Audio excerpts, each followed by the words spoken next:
So welcome to Vegas Circle with Paki and Chris, and today joining the circle we got Vinny Grosso. What's going on, Vinny? How you doing today? Good. How are you guys? Awesome, man. We're happy to have you here, man. So happy to be here. Tell us about your background. My background. Like, where did you grow up? I grew up in upstate New York, a small town called Cooksaki. It's like 2 hours north of New York City, half hour south of Albany. And I lived there my whole life. My parents moved out of New York City a year before I was born. And I lived there, went to college in Philly, lived a year in San Diego, and moved back to New York very quickly from there. And then moved out here to Vegas about 5 years ago. Great. I'm not hearing an accent. Is that by choice? No. Well, I think upstate we do not have as much of a New York accent, but I also, in college, part of my minor was communicate. It's a long story, but I basically had them create a special minor for me that was a mixture of theater classes and communication classes, and I took voice and diction class. Oh, there you go. At college, because I knew I wanted to be a performer, and I didn't want to have any of that. I can lay it on. Like when I perform for a New York crowd, I can act as if I am a native New York. That's funny. Person. But in that class, I was like, this is going to be easy because I really do not have any accent. And the teacher was like, "You are so New York." And I'm like, "What are you talking about? What are you talking about?" Yeah, that kind of threw me off there. But when you said upstate New York, I was. It's cold. That's the cold area, man. It is. Yeah, it is cold. Yeah, that's good. So you got many layers to yourself. You're an author, speaker, and entertainer. What did you do before getting in the entertainment industry? Well, I got into magic when I was 12. So it was that was all that I really wanted to do. Cool. was within that, and the writing a book came just from having some really cool experiences, not just in the magic world, but I also tour managed a lot. So I was a tour manager for a whole host of people. Mostly starting out with comedians, and then working into other celebrities from television that did live shows. So with those experiences, I was like, I really want to share some of these sides that I see from these people, and with their permission, of course. And that's how the book kind of came about. And then I developed a show based on the book it's actually now kind of like an underground, invitation-only show that I keep separate from just a regular comedy magic show. Cool. So. That's good stuff. So you've pretty much, and I know you have some obviously background since you were 12 years old, and then how did you get into performing like on America's Got Talent and all of that? So that's pretty big, man. Yeah. America's Got Talent saw me on Penn and Teller Fool Us, so they came after me. Oh, that's different. They wanted me to do the first routine that I did on Penn and Teller Fool Us, and getting on to Penn and Teller Fool Us was from right here in town. So one of my good friends from New York, I've known her since she was a young teenager, which is Jen Kramer. She has her own show at the Westgate now. We knew each other back in New York. I was president. I actually met her father before I met her. I was president of the Society of American Magicians, and working an event in New York City, I met her father. Jen was, I don't know what she had going on at that time, but we've been friends since that time. And when I had first moved out to Las Vegas, Jen moved shortly before I did, and she was having a brunch with magician friends, because her father was in town. And it was her father telling me at brunch, he's like, "How come you haven't done Fool Us?" Because Jen was on the season prior to me, and he's like, "They are so good that they treat you so well, and it's incredibly helpful. You get to work with." This gentleman just recently passed away, but Johnny Thompson, who's a god for all of us atheist magicians, but he's just the godfather of magic, and he was one of the consultants on the show, so he works with you and helps you out, and it's like priceless kind of stuff, and that's what motivated me. I was like, you know what, I'll try and do that, and so I came up with a routine for Fool Us, and that routine was seen by America's Got Talent, and then that's what got me on America's Got Talent. And then I came back and did another routine on Fool Us, and I filmed something for their April Fool Us special that'll be out shortly. Yeah. So how did you get become the naked magician? What was that all about? It actually comes from the book. Okay. So this book, the original version of the book, the first edition of the book, was a Kickstarter. Okay. And I did a show in New York City twice with the book, the launch of the book. It was all part of this Kickstarter because I was like, nobody's going to support a book on Kickstarter. I need to have something else with it. So I did the show there.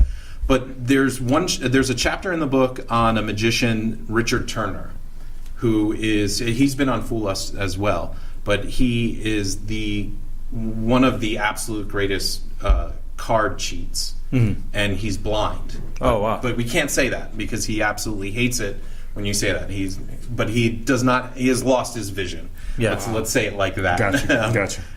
And so I did a routine in the show because he's a chapter in the book, and I do some card gambling demonstrations, and then I explain that Richard does this all without using his sense of sight. So then I eliminate my sense of sight, and then I still do these other card things that Richard would do, and I was using all different senses. Like I would listen and figure out the card, touch, all this stuff. And it was, someone said to me, a friend of mine said to me after the show, he was like, it doesn't make sense. It's like you have this nice routine and you cheapen it by doing all these different senses that are clearly not really happening. Got it. But the one that got the most laughs was when I would taste a card. When I was like, I can taste a card and do that. So I was like, I'll just keep that one. And I played with just keeping that piece in it. And with Fool Us, I was like, that's kind of my strongest piece that I have that's different than anybody else. Yep. But I knew Penn and Teller would know exactly how I was doing it. So I had to come up with a different method to do it. And then I thought, there's Penn and Teller.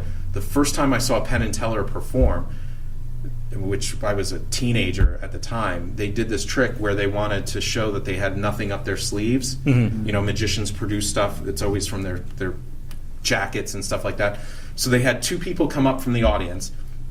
Penn was on one side of the stage, Teller was on the other side of the stage, and they had the 3-panel kind of privacy screen, and they stood behind it, each of them, with the volunteer from the audience looking, and they stripped naked behind the screen, and then they put on a T-shirt that was just long enough to cover themselves, and then they would go and just produce item after item, and then it ended with blood everywhere, and they would just be covered in blood. Oh, wow. And then they'd walk out into the lobby, and you could say hello, and people would be like, "Are you really naked under that?" And they'd flash them, and stuff. Oh, wow, that's different. So I was like, let me do that. If I did this routine naked, you're not doing that tonight. Just no. Well, I don't think people care on a podcast. Yeah, right. That's just pretend. maybe Chris will. But So I thought it would be a great homage to Penn and Teller. And later I found out when I was working on that and talking with Johnny Thompson, he said that was the first routine that he consulted with Penn and Teller. This is well over 20 years ago that he did that. And Johnny's been their chief consultant. I mean, Penn and Teller say nothing hits their stage without going through Johnny. So I mean, it's hard to encapsulate in words the importance of this guy. So do you kind of have to nowadays be a comedian almost to be a magician? It's like they're synonymous where you... Yeah, I think so. It's either that or you're doing something really serious to music. Yeah. But if you are talking through a magic effect, I think comedy is definitely way more than any other type, because even though I think good comedy is difficult to do definitely by itself, yes, I think most magicians think it's easier than doing a dramatic piece. I can see that. And I also feel that most people fail at delivering a good comedic piece. Yeah. So you said you've been a magician or into magic since you were 12 years old. Yeah. And so what kind of prompted that interest in magic? Was it, where does the passion come from? Because it's not something you just learn offhand. No, I've always wanted to know how things work. Yeah. I mean, to this day, I need to understand how it works. Now, you know what?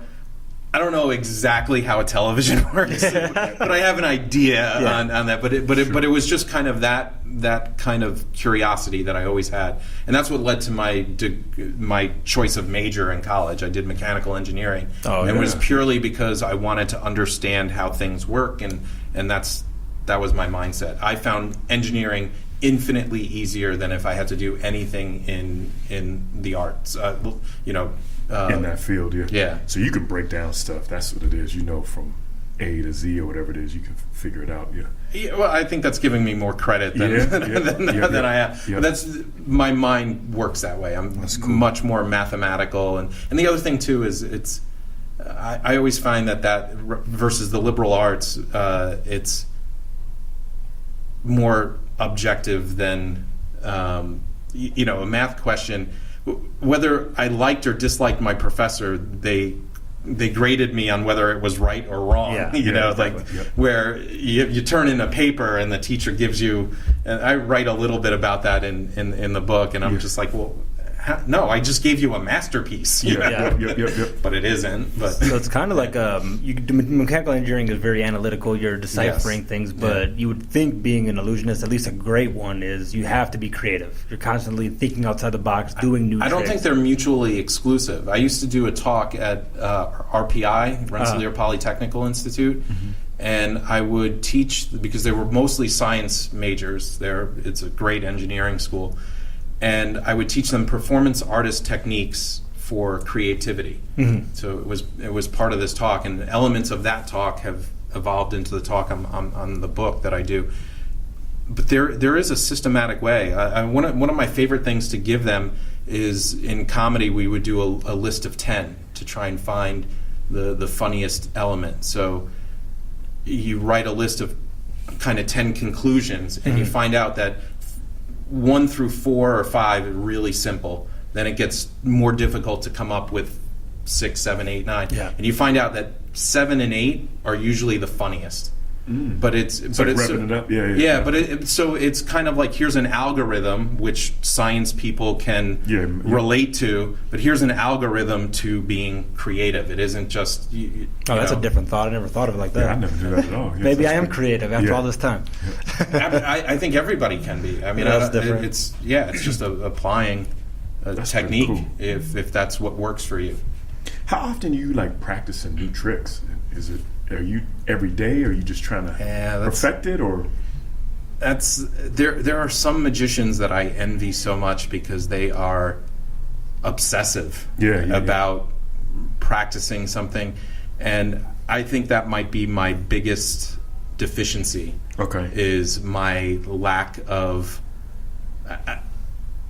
I'm almost like that squirrel, I'm easily distracted, want to do something different, want to go there, as opposed to a good friend of mine in town, Matt King, has the most brilliant magic show you'll ever see, comedy magic show you'll ever see, and there's layers to it. Where's he at? Where's it? Harris, okay. 1 o'clock, 3 o'clock. Yeah, that's what I want to shout him out. Tuesdays through Saturdays. Okay, cool. So, so it's very layered, it's very structured.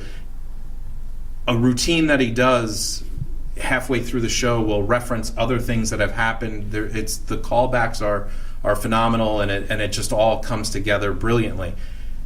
And he's been doing that show for a very long time, And we were discussing this recently, because the stuff that I've done on television have been things that I've developed specifically for that television appearance. Oh, good idea. So he's like, I don't, that's not my thing. I would want to do something that I'm, much more comfortable in, did it. Versus me, where I'm like, oh, okay, I'll have that ready in a week, kind of thing. That's cool. Have you ever had any major injuries doing? Are you doing crazy stuff? Or you?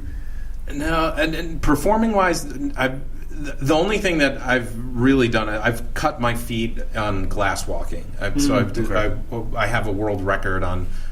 Jumping up and down on broken glass. Yeah, I was reading about that. I didn't hurt myself during that, but I have in a couple practices and performances. I have cut myself, but not not in any sort of serious way. That's cool. Yeah. So I know you're here to talk about your book, kind of, and a couple other endeavors that you're doing, Exposed and Fearless. Do you? What made you originally decide to write this book? What's in there? The message you're trying to get out there to everybody? So again, it goes back to I want to figure things out. Yeah. So working as a tour manager and then also as president of the Society of American Magicians, being around some highly successful magicians, I was like, what? How did all these people achieve the success that they've achieved? And this probably predates the both of you, but one of my favorite shows growing up was That's Incredible, and they would highlight like incredible people, but and dig into how they were amazing. So I wanted like a Ripley's Believe It or Not, kind of, but predating it a little bit. Essentially, yeah.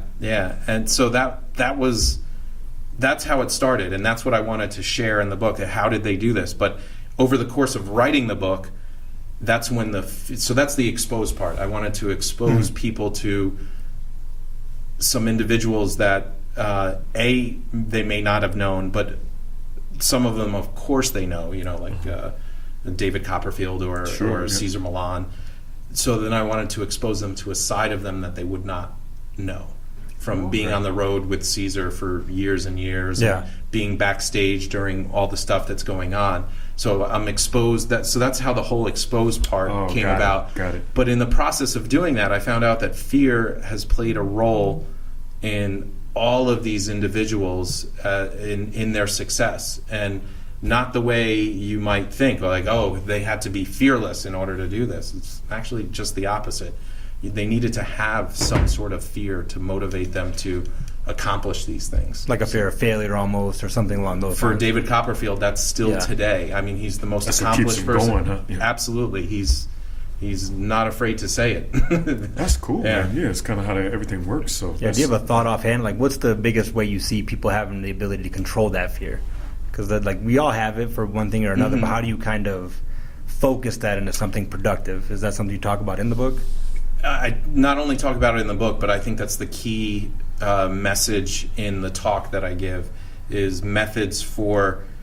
I have it and it graph it out as far as being fearless, which I think is bad. Yeah. Because you can get yourself into trouble. Yeah. Exactly. Hurt yourself. Yeah. Versus having overwhelming fear where you don't do anything because the fear is preventing you from getting over this hurdle or accomplishing something, to how do you get it into that manageable range where the fear is motivating you to do it, kind of like the butterflies. Like, when you're an athlete or whatever, right before you're about to perform, you have those butterflies that get up. So and so I mean, I wrestled in high school, and I remember, because that was one-on-one. It's like you against the other thing, and you would have that, but there was I wasn't gonna not walk out on the mat and wrestle. But once you're in that motion, and then exactly. That's cool. I didn't relate that to. That's pretty cool. So you got talking about Exposed and Fearless. Then you actually do a talk on it, right? It's called The Talk.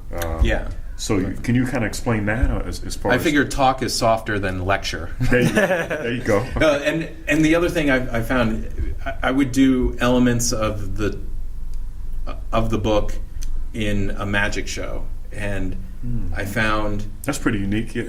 Yeah, but people, when they go to see a show, just want to be entertained. They really do not need further education at that point. They just have a good time. So it's like damaging for a show to add elements, of this. Yet if you're doing a lecture, people expect to be bored silly and, learn stuff. So if you do elements of entertainment in a lecture, it keeps the pulse. They're like, oh wow, that was the greatest talk ever. Keeps engagement. Yeah. So that's pretty cool. So you got your own company now and branding and everything through your company. What's some of the biggest obstacles for you creating your business and doing what you're doing? Yeah. Personally, my biggest obstacle is I am the coffee is for closers mug and all that. I am not a closer with anything that I do sales wise. Even prior to being focused on the entertainment side of my life and working as an engineer and then product manager, I was phenomenal to support the salesperson, but I was not the salesperson. Yeah. I was not the person that could ask for the order because I mean, even when I gave the talk at the recently here in town at the library, I had a friend of mine do the book sales. Because I was like, I don't want to be anywhere near it because I'll just give the book to everyone. I even did. I made it free on Amazon for Kindle that night because I was like, oh, if anybody comes, then and I told them and they could do that because that's not. I just that's not what you're about. I have trouble with it. Yeah. So I mean, we should have had my mother come in and you could talk and she would have lashed out. But you know what's really cool about that? That's going to come full circle for you. Yeah. You know what I mean? That's going to come full circle for you. We're giving it out and just doing that. It's going to come full circle, I think. How's the promotion? I'm already in my 40s. I don't see it coming around yet. No, what I mean is that giving it, you'll receive somehow. A bunch of people are going to buy it. Promote it, come back around. Yeah. That's pretty cool. So you got... So with your company and things like that, what's some of your biggest accomplishments that I know with working with Penn and Teller, which is awesome. America's Got Talent. I will say that a lot of people within the magic world will ask me like, oh my gosh, you fooled Penn and Teller twice, because there's only 4 people that have done it. But when you say fool, just real quick, what do you mean specifically? I'm sorry. Yeah. So their television show is called Penn and Teller Fool Us. Yeah. And each episode has 4 acts come on. They perform the act, and then Penn and Teller try to figure out how it's done, and then they'll say how they think it's done in a coded way. And if they figured it out, the act says thank you and walks off. If they do not figure it out, a trophy comes down. It's a big FU for Fool Us. and they win the trophy, and then the prize is they get to come back and perform in Penn and Teller's show cool. at a later date. Oh, that's pretty awesome. So in the first... They got to weed everybody out, basically. Yeah, the first 5 seasons that they've done it, so they just filmed season 6, but in the first 5 seasons, there have been 244 acts that have been on. Man, that's awesome. Only 61 of those acts fooled Penn and Teller, and only 4 of them have fooled them twice. Oh, wow. Now, that is not the accomplishment, because if... That's what, on the surface, it seems like that's an accomplishment. But I have trouble even saying fooled, because Penn and Teller knew what I was doing both times. Like, I didn't do anything that they did not know. Yeah. They just didn't think I was doing that. If that makes any sense. Okay. Yeah. Okay. There are some people that go on and it's an outright fool. Like, I had no idea you could even do that. But those people are very rare. How do you know they knew what you were doing? Did they tell you, or they? Well, they didn't have to, but okay. I'm sure if I asked them directly. Sure. But because it's just techniques and things that are like multiple ways to do the same thing. thing. Kind of deal. I mean, and the amount of material that those two have put out, over the years, they've gone through everything. So, to find something that they are unaware of is impressive. Yeah, that doesn't happen often. Well, kudos at to all. you. That's great. But I say it's my biggest accomplished, not because I fooled them or didn't fool them, but I did it. I got myself to put together that routine. I got myself to get accepted onto the show and do the routine on that's the show. That's no small feat at all, for sure. So that is definitely what I consider an accomplishment, even though people will always point to me being what I say I was lucky to have quote unquote fooled them. Well, you seem ambitious. I heard a couple of times that you're kind of saying that you aren't forceful, but you got a book, you've been on Penn and Teller show, big shows. I got a TV show. I do great with deadlines. Yeah. If I'm given a deadline, like I had a deadline when I had to get the application in, a deadline when it was going to shoot, a deadline for doing the book was a Kickstarter. There was with a show that people were flying. I had someone fly in from Germany, someone into New York, someone fly in from Salt Lake City. The 2 of my friends both did that. So it's like I can't not have this ready or That's together. That fear. But if I don't have a deadline, I'm pretty darn lazy. Yeah. That's cool, man. What drew you to Las Vegas? Like, what made you want to move here? It's funny. Well, no, I think that's just a kind of vocal tick that we say, oh, it's funny. This isn't really a funny story. But, two of the people in the book, Colin Mockery, Brad Sherwood, from Whose Line Is It Anyway? I've been with them the longest from a tour management standpoint. Brad and his wife moved out from Los Angeles to Las Vegas, and they were like, oh, it's like we got our soul back, without the traffic and everything else. And the owner of the company that does the production for the shows that I tour manage for, the owner of the company is my best friend growing up. We're both from upstate New York, and we were talking, and he's like, why are you in Coxsackie? I mean, I love Coxsackie. It's a great town, but where's that at? Upstate New York. I'm sorry. In the boonies, yes, in the boonies. It is. But it's a beautiful town on the Hudson River. But my family was all there. But then my brother and his family moved to Philadelphia area, where his wife's family is from. My one sister moved, 20 minutes or so further away. My parents spend more time in Florida now than they do in New York. So, and my other sister is a little bit longer. So, and I was traveling a bunch. So, whenever I was home, I was by myself, kind of thing. So, and I did consulting and I did the tour managing. I could live anywhere. And my friend Mike was like, "You should go to Vegas. Brad is out there and he's loving it." And I was like, "Sure, I'll do it." Yeah. So I moved out and I rented, because I wasn't sure. I was like, having with the whole housing market and all that, it took me years to sell my house in New York. I'm like, I'm definitely going to rent. But within 1 year, I'm like, no, this is where I belong. Where you want to be. And I bought a house within a year. Yeah. What's it like being an entertainer in Las Vegas? And the entertainment capital of the world seems pretty crowded market to break into. So I lucked out in the sense that when I came here, I had absolutely no desire to do a show in Las Vegas.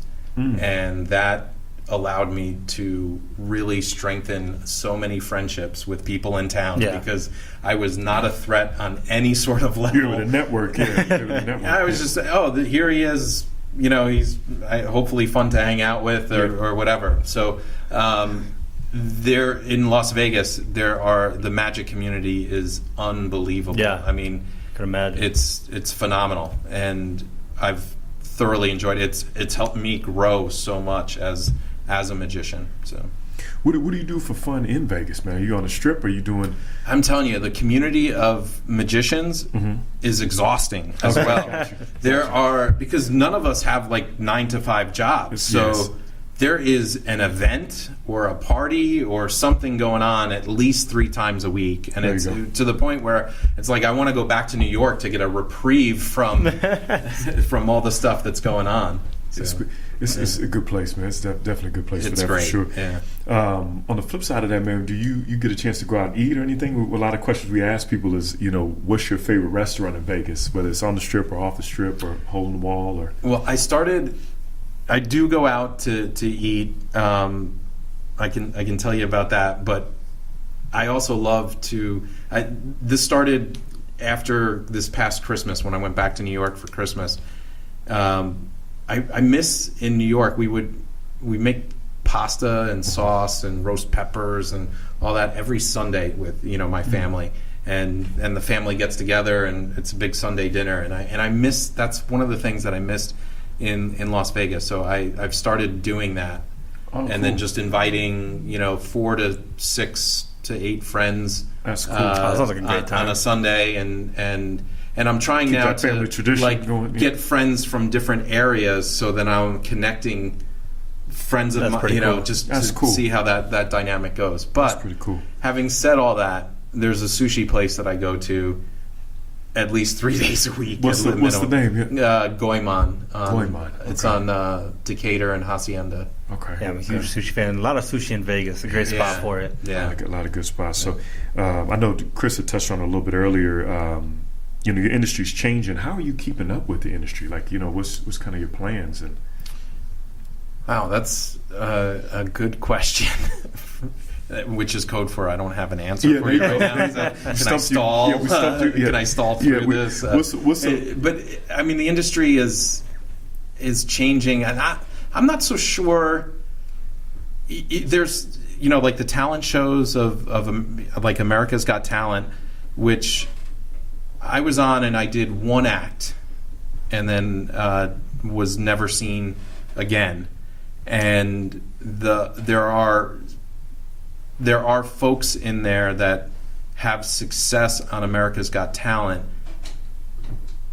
because of the format of the show, which there are two elements: backstory and then your 3-minute set, which don't always equate to real life success. Well, what a real life show would be, which is like an hour or so, something on those lines. Exactly, and you know, the backstory, that can get you some fame and notoriety that can help sell tickets, you know, in the future, because people do know that. But it's a different dynamic, and then also the types of effects that are successful on TV aren't necessarily successful for a live audience. Got it. So you could be limited by your venues depending on what you do in those shows. So it is a challenge. You know, that's not to say. I mean, there are plenty of people that have had success on America's Got Talent that I think are just tremendous,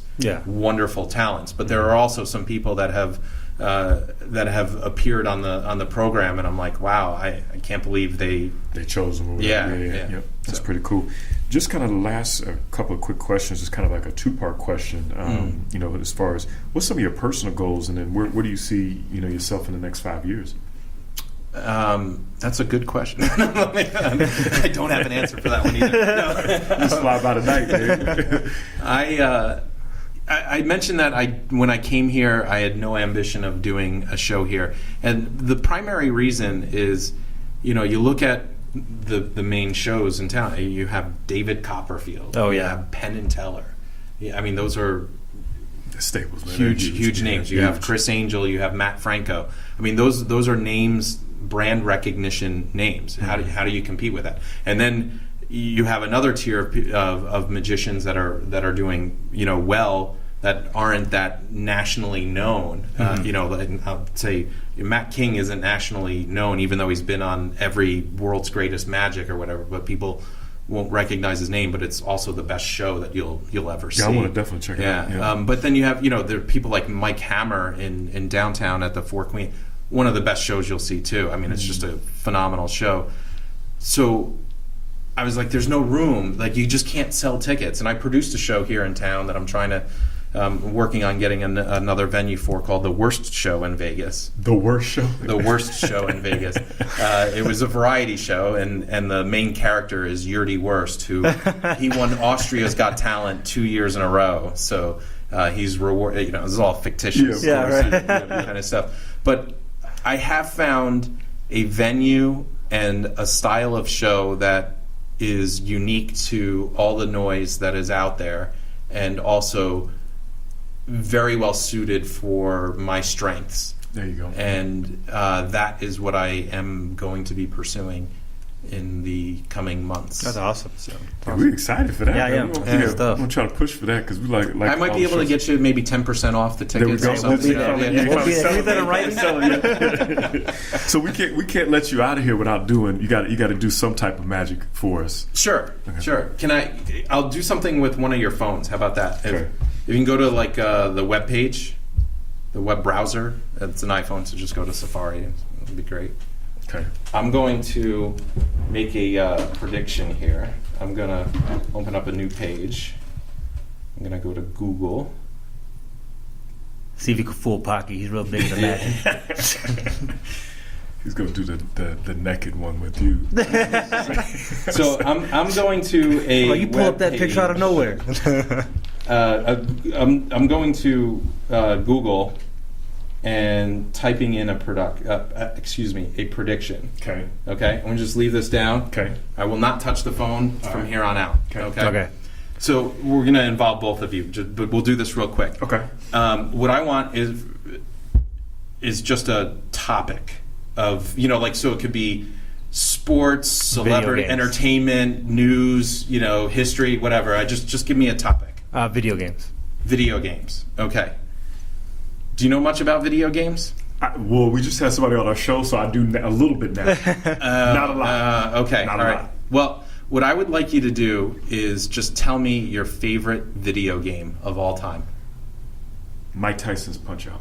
Mike Tyson, wow. That's a good one. You can't even get anymore, right? Yeah. Shows you So here's just a little fun fact about Mike Tyson and Coxsackie, New York, where I live. It borders Catskills. Well, there's Athens in between. But when I grew up, I went to Tyson fights before he won any belts or anything like that, because he was our like hometown hero, and he would come to our school and talk about That's crazy. not getting into trouble. That's real crazy. So I still am a big fan of Mike Tyson. But I just want you to take your phone and look at it.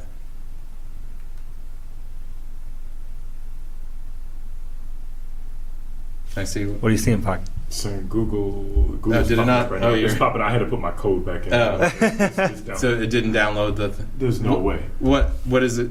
So you got Mike Tyson's Punch Out on here for wow. $30,000. Dude, let me see that, Paki. No, that's for real. No way. How wild. Okay. I'm gonna give you props. Yeah. That's crazy, because I was surprised Paki even knew a video game in general.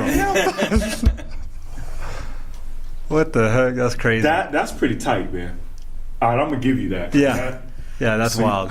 You're gonna give me that? I didn't earn it. You earned it. Okay. You extremely earned it, man. Oh, that's wild. So we got Props on that. Props on that. That was impressive. That was impressive, man. Man, you make me want to do this all night, man. Yeah, right. That was funny. Get that off. That's pretty cool, man. So we appreciate you spending time. Yeah, with us. very Thanks much. for having Very much. me. Vinny was great. I'm definitely gonna read your book. I'm a big book reader, so I'll definitely be checking it out and buy some more, and I'll be sharing it for sure. Great. So where can people find you? So You want me to give my website? address? Yeah, give your whole address. I go to bed early, so please don't bother me. No, but VinnyGrosso.com, VinnyGrosso.com has stuff about the book, has stuff about the talk, the show. There I have a media page if you want to see what I did on America's Got Talent or Penn Teller Fool Us. I have links to videos for all of that. And I will say this, if anybody listening, this goes to why I'm not a good salesperson, not a good closer. Anybody listening can go to the contact page on my website and reach out to me and mention Vegas Circle Podcast, and I will send them a PDF of the book, a free PDF. Awesome, man. So, we appreciate that. yeah, We'll definitely be able to say that, man. So awesome, man. We want to have you on the show again, man. Once you that'd be great. Once you launch. Once I do something with myself, I can come back and yeah, we're gonna make it happen, man. So we appreciate you again. You can check us out at thevegascircle.com. We'll have your episode on there. Great. Thanks, and man. also links to all your pages and everything on our website, so definitely check that out, vegascircle.com. Excellent. Awesome, man. Thank you, Thank Vinny. you. Appreciate Thank it. you guys.